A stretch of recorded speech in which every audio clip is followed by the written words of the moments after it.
Hello বন্ধুরা, সিমি কিচেনে সবাইকে নমস্কার জানাই। আজকে রান্না করব। দেখো, বাজার থেকে কাটা রুই মাছ নিয়ে এসছে। মাছটা আমি ভালো করে ধুয়ে নিয়েছি। কাটা রুই মাছ পোস্ত পোড়া দিয়ে রান্না করব। তোমরা রেসিপিটা সম্পূর্ণ দেখতে থাকো। এখানে আমি পোস্ত নিয়েছি, এখানে কালো জিরে নিয়েছি ফোড়নের জন্য, তেজপাতা, শুকনো লঙ্কা, কটা কাঁচা লঙ্কা কেটে নিয়েছি, এখানে ধনেপাতা আছে। আজকে রান্না করব, রেসিপিটার নাম হচ্ছে পোস্ত পোড়া তরকারি। তোমরা ভিডিওটা সম্পূর্ণ দেখতে থাকো। মাছটা আমি এখন মেখে নেব। স্বাদ মতো নুন, হলুদ গুঁড়ো দিয়ে ভালো করে মাছটা মেখে নেব।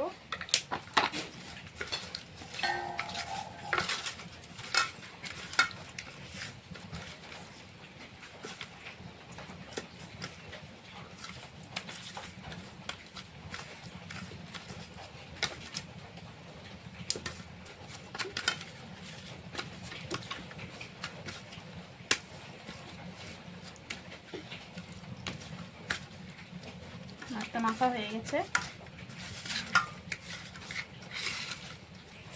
কড়াইতে আমি মাছ ভাজার জন্য সর্ষের তেল দিয়ে দিয়েছি। কিছুটা তেল দিয়ে নুন দিয়ে দেবো, তাহলে মাছটা ফুটবে না। মেখে রাখা মাছগুলো ভেজে দেবো।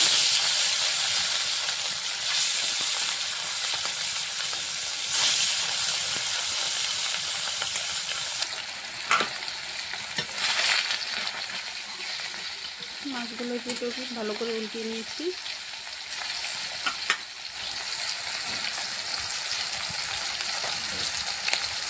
মাছটা আমি হালকা জালে ভেজে নেব ভালো করে।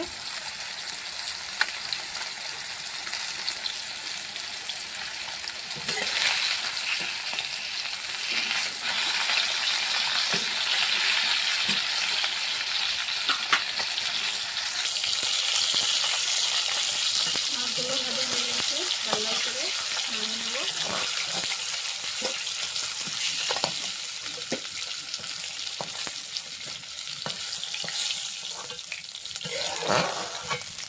এভাবেই বাকি মাছগুলো ভেজে নেব।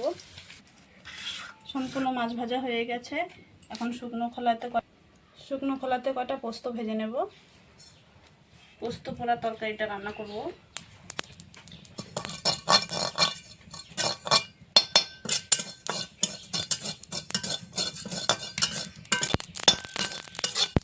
পোস্তটা ভাজা হয়ে গেছে, নামিয়ে নেব।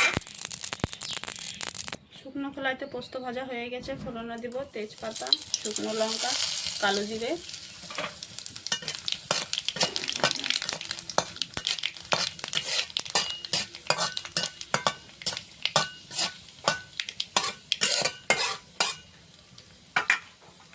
অর্ধেকটা কাঁচা লঙ্কা আমি ফোড়নে দেবো, অর্ধেকটা ভেজে দেবো। ফোড়নটা হয়ে গেছে, এখন জল দিয়ে দেবো।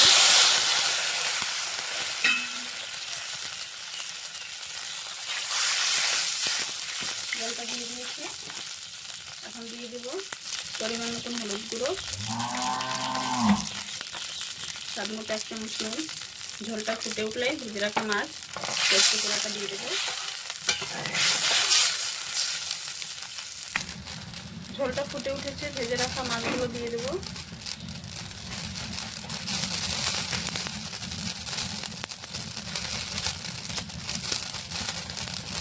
মাছটা দিয়ে আমি 10 মিনিটের মতন ফুটিয়ে নেব।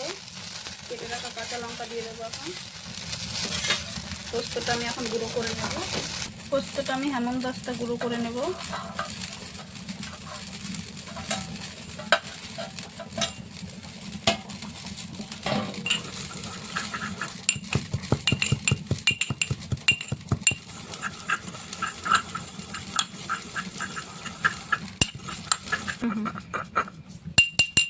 গুঁড়োটা করে নিয়েছি, এখন দিয়ে দেব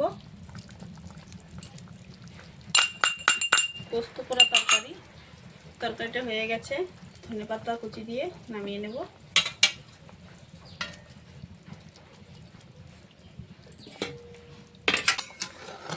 তরকারিটা হয়ে গেছে, দেখো কতটা জল শুকিয়ে দিয়েছি। নামিয়ে নেব এখন।